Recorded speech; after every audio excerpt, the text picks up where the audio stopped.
There's a difference between getting older and aging. One of those, you can't stop. The other one, well, that's a lot more in your hands than anyone ever told you. I spent years watching folks in their 70s run circles around people in their 40s. Same town, same water, same air. The difference was almost always sitting right there on the dinner plate. Here's the part that stuck with me. There's a short list of everyday foods, 13 of them, that researchers keep circling back to when they study how the body holds up over the years. And most people eat almost none of them. Not because they're rare, not because they're dear, just because nobody ever pointed and said, "That one, start there. Wait till we get to number 10. It's a fruit most folks toss in a bowl at Christmas and forget about the rest of the year.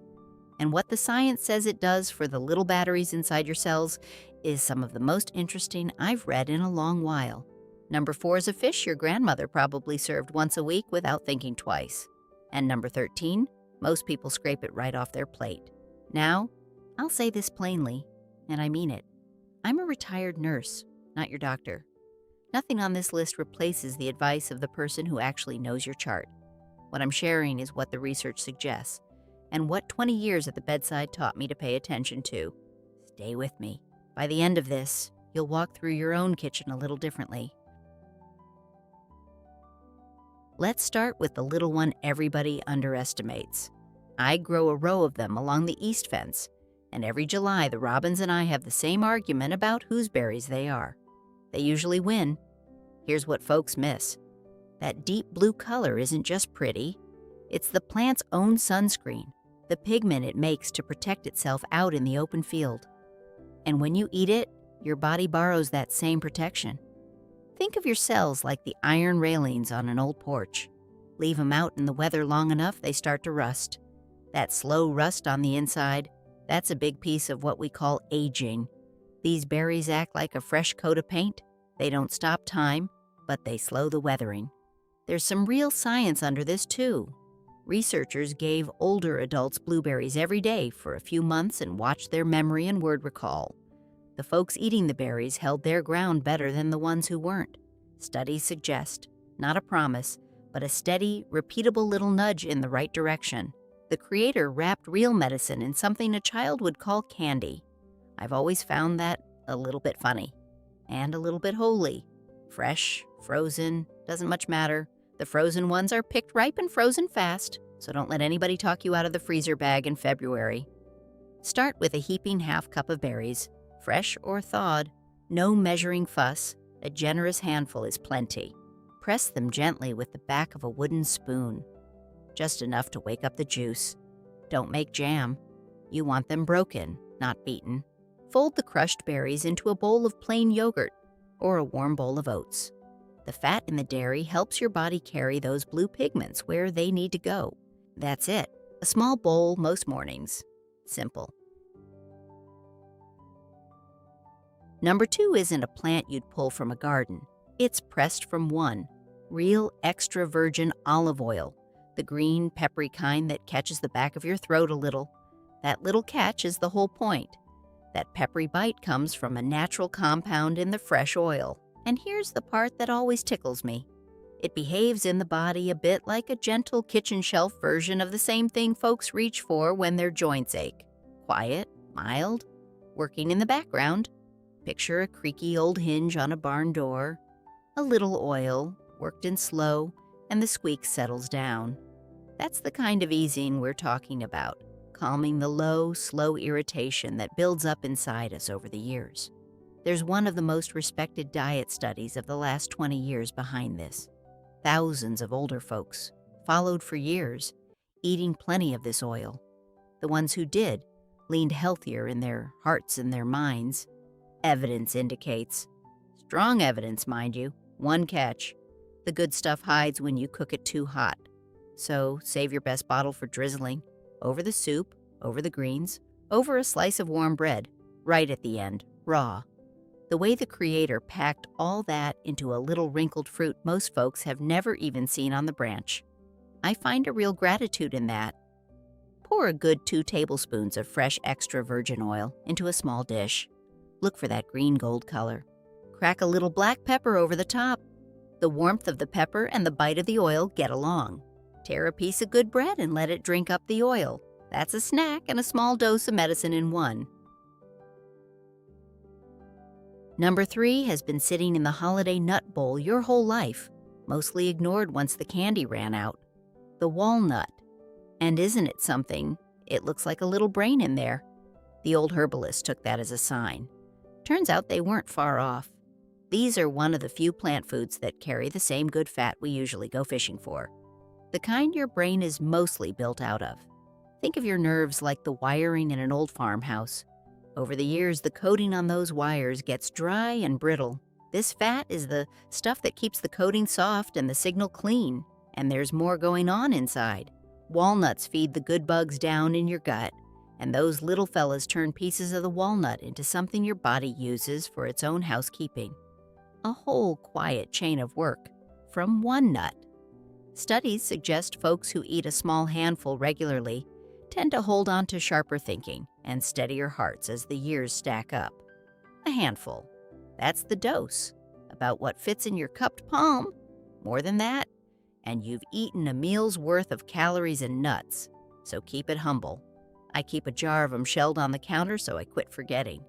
Out of sight, out of mind. That's true for medicine as much as anything. A handful of brain grown on a tree.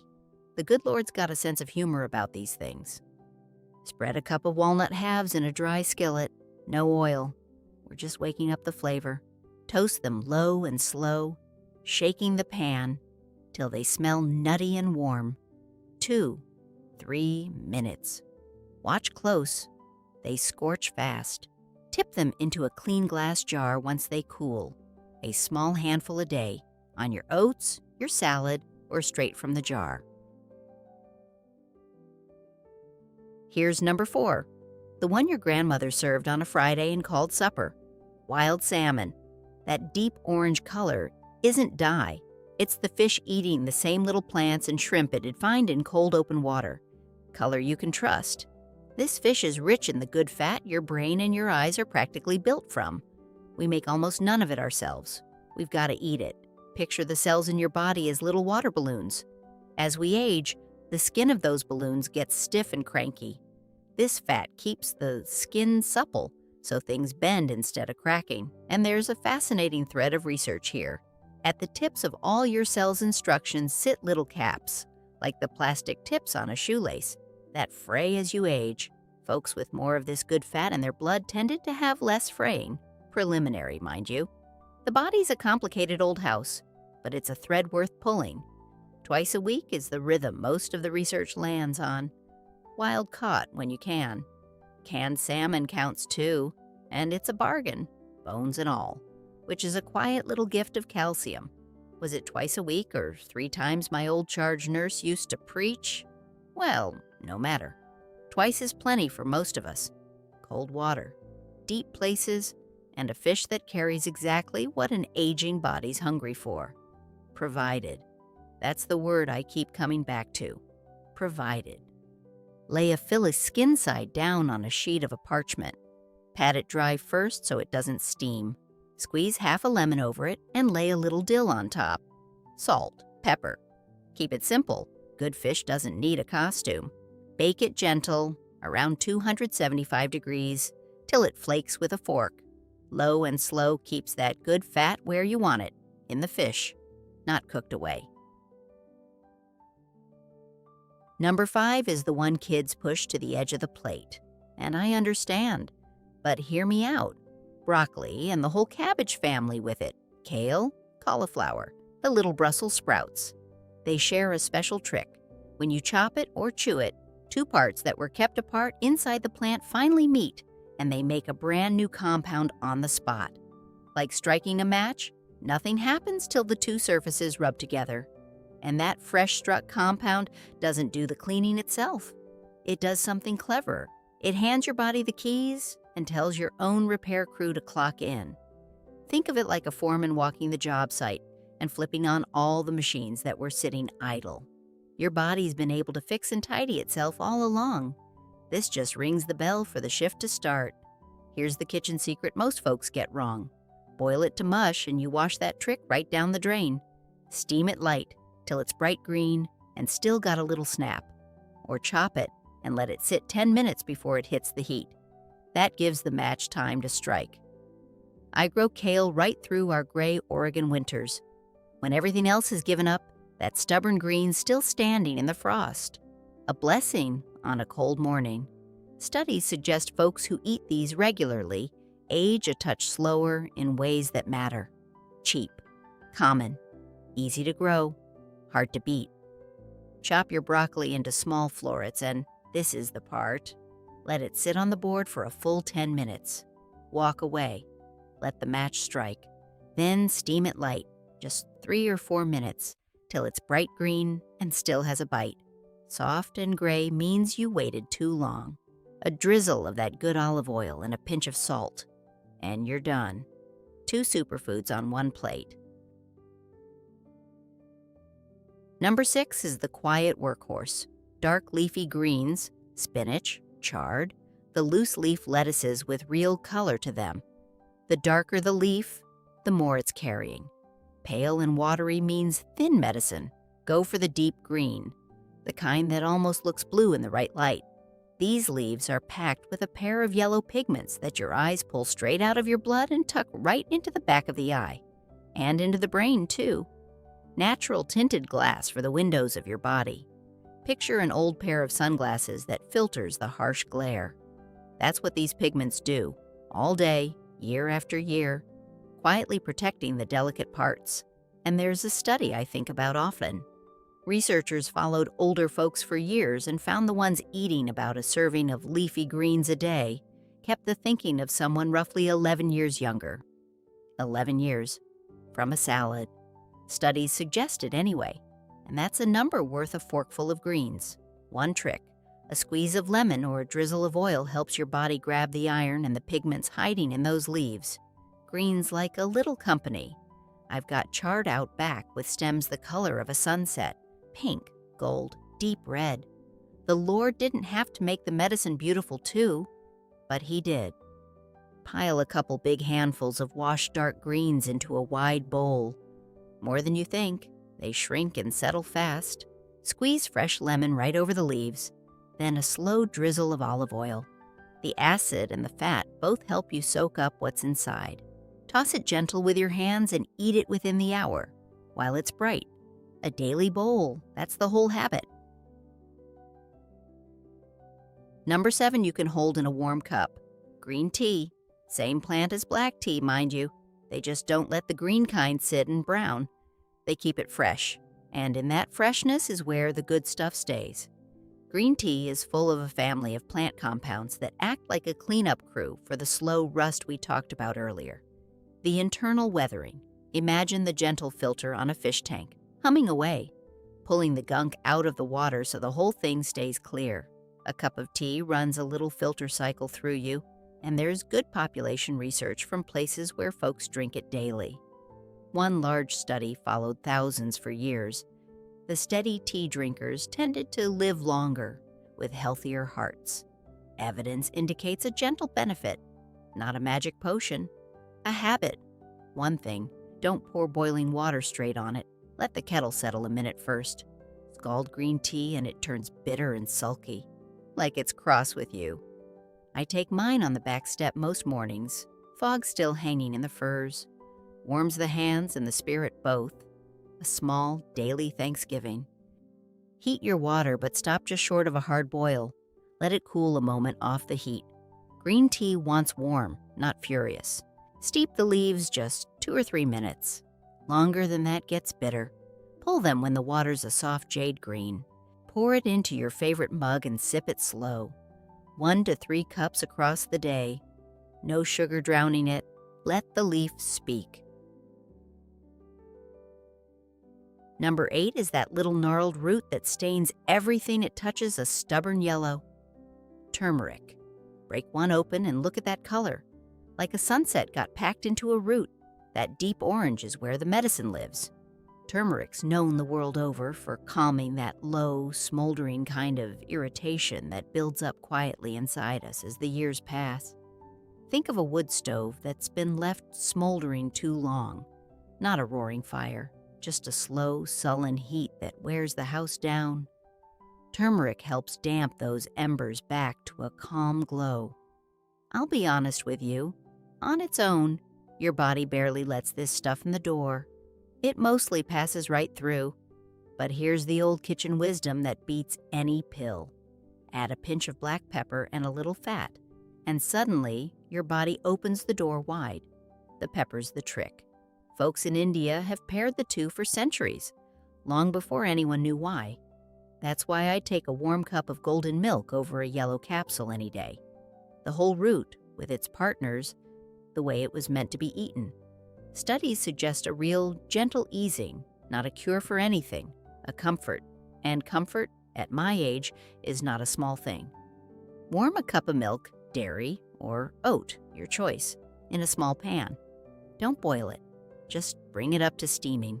Stir in a half teaspoon of turmeric, a good crack of black pepper, don't skip it, and a little honey. The pepper's what makes it all worth doing. Pour it into a mug and sip it warm of an evening, a golden cup before bed. That's been a comfort in my house for years. Number 9 bleeds red all over your cutting board and stains your fingers for a day, worth every bit of it. The beet. Cut one open and look at those rings, deep as a velvet curtain. That color's a signal, a sign of what's packed inside. Beets are loaded with a natural salt that your body turns into a little messenger, one that tells the lining of your vessels to relax and open up. Think of it like opening all the windows in a stuffy house on a hot day. The air starts moving. The pressure eases. Everything breathes a little easier. That's why you'll see athletes drinking beet juice before a race. Better flow means more go. But for us older folks, it's the easier blood pressure and the steadier energy that matter. Evidence indicates a real, measurable easing of pressure for a good many hours after. Studies suggest a humble root doing a doctor's quiet work. Roast 'em to bring out the sweetness, or grate 'em raw into a salad. Even the greens up top are good eating. Don't you dare compost those. I pull mine in the fall when the soil's cold and dark and they come up like little hidden jewels. Buried treasure, every single time, provided.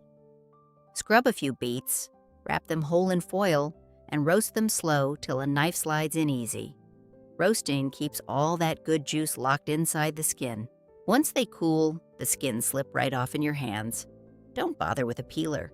They practically undress themselves. Slice them onto a plate with a little oil and salt, or grate one raw over your greens. A few times a week is plenty. And here we are, number 10, the one I teased at the start, the fruit you see in a bowl at Christmas and forget the rest of the year. The pomegranate. Crack one open and it's like a treasure chest of little red jewels. Messy as can be. Worth it. Here's the part that's got researchers genuinely excited. Inside every one of your cells are tiny power plants, little batteries that make your energy.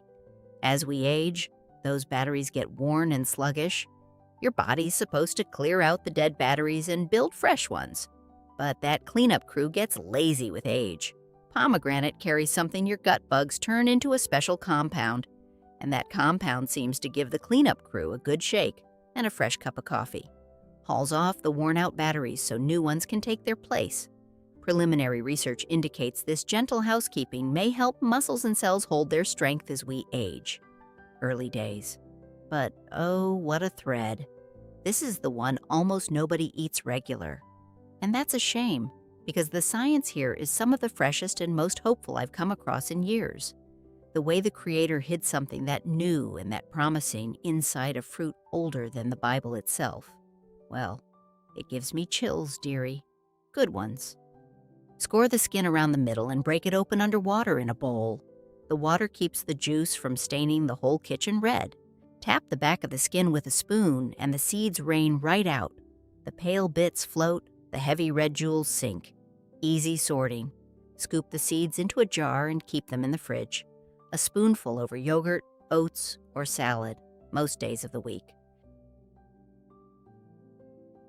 Number 11 you've eaten 1,000 times, but probably the wrong way for this particular job. The tomato. That bold red color is a pigment the plant makes to handle the sun, and it turns out our skin can borrow it for the very same purpose. Here's the surprise. This is one of the few foods that gets stronger when you cook it. The heat breaks the cell walls down and lets your body grab far more of that red pigment than from a raw slice. Think of it like a walnut in the shell. Raw, the good part's locked up tight. Cook it, and you've cracked the shell. Now you can actually get at the meat inside, and it loves a little fat for company. Cook your tomatoes in olive oil, and now you've got two of our superfoods working as partners. Studies suggest this pigment gives your skin a gentle bit of protection against the sun's wear and tear from the inside out. A built-in shade hat, you might say, not a sunscreen, mind. Don't go skipping your hat, but a quiet helping hand from the inside. A good pot of slow-cooked tomato sauce, then, does double duty. Comfort food and a jar of mild medicine simmering on the stove, both at once. That's my kind of pharmacy. Warm a good glug of olive oil in a pan, then tip in your chopped tomatoes. The oil's not optional here. It's the key that opens the door. Let it simmer low and slow, half an hour or more, till it goes deep red and thick. The longer it cooks down, the more your body can take in. Spoon it over whatever you like, or jar the extra for the week. A few servings across the week does the trick. Number 12 has been in the medicine chest of every grandmother who ever lived. Garlic. Whole, a clove of garlic is quiet. It's only when you crush it or chop it that it wakes up and makes the sharp little compound that gives it that bite and that smell. Same as the broccoli. 2 parts meet when you cut it, and the magic happens right there on the board. So, always chop or crush it first. Garlic's best known for being a friend to your heart and your blood flow. Picture the slow buildup in a tired old pipe. Garlic helps keep things moving smooth and the pressure gentle. And it's a stout little guardian come cold season, too. Folks have leaned on it for the sniffles since long before anyone had a name for what makes us sick. Here's the catch most folks miss. Let your chopped garlic rest 10 minutes before it hits the hot pan. Throw it straight into screaming oil, and you scare off the very thing you wanted. Evidence indicates a gentle, steady help for blood pressure over time. Studies suggest a penny a clove and a guardian on the windowsill. I grow a whole bed of it.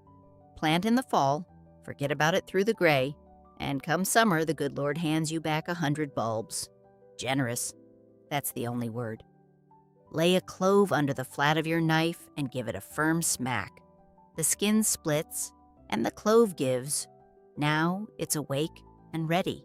Chop it fine, and then, patience, let it rest right there on the board 10 minutes while you get on with the rest of supper. That rest is everything. Stir the rested garlic into your food near the end of cooking, or fold a little raw into a dressing. Gentle heat late, that keeps its strength. And here's number 13, the one I promised. The one most folks scrape right off their plate. The humble mushroom. Not a plant, not an animal. Something all its own, and carrying 2 things that have got the longevity researchers leaning in close. The first is a special little protector that your body can't make on its own and seems to tuck away exactly where it's needed most, in the parts that take the hardest wear. Some scientists have taken to calling it a longevity vitamin. The second helps with that cellular spring cleaning we keep circling back to, the body's habit of clearing out the old and worn so it can build fresh. Think of an old attic stuffed with broken furniture. The cleanup compound is the willing grandson who finally hauls the junk to the curb so there's room to live again. Researchers in Singapore looked at hundreds of older folks and found the ones eating mushrooms a couple times a week were far less likely to show slipping memory than those who skipped them. Studies suggest, preliminary, like so much of the best stuff is, but what a quiet little powerhouse for something you can buy for pennies. One firm rule, always cook your mushrooms. Never raw. The heat tenderizes those tough little cell walls and lets the good out, and it makes them taste like the woods after rain, found growing in the dark, in the damp, in the leaf litter where nothing else will. The Creator tucked real treasure in the lowliest corner of the forest floor. Fitting, somehow. Wipe your mushrooms clean with a cloth. Don't soak them. They drink up water like a sponge. Then slice them thick. Cook them in a hot, dry pan first, no oil, till they give up their water and it cooks away. Then add your oil. That's the secret to a good browning, not a sad gray steam. Cook them golden and tender, then a little salt at the very end. Onto your eggs, your greens, your toast, a couple times a week. That's the whole ask. So there they are, 13 of them, and not one is rare or dear or hiding in some far-off shop. Most are sitting in the produce aisle you walk past every single week. You don't have to march out and buy all 13 tomorrow. That's not how a good habit's ever built. Pick one, just one. The one that made you sit up a little. Maybe it's that pomegranate at number 10 you've been forgetting since Christmas. Maybe it's the mushrooms you've been scraping aside your whole life. And remember what I told you at the start, and what I'll tell you again now. I'm a retired nurse, not your doctor. These foods are good company for a healthy life, not a stand-in for the person who knows your chart. Talk to them before you change a thing, especially if you're on medicine. Here's my question for you, and I do read these. Which one of the 13 are you starting with this week, and which one surprised you most? Tell me down below. I want to know. If a quiet, honest walk through God's pharmacy is the kind of thing you like, well, that little subscribe button keeps you walking it with me. I'd be glad of the company. Until next time, dearie, eat the color, mind your doctor, and count your blessings. May the Lord keep you healthy. God bless you, and I'll see you in the garden.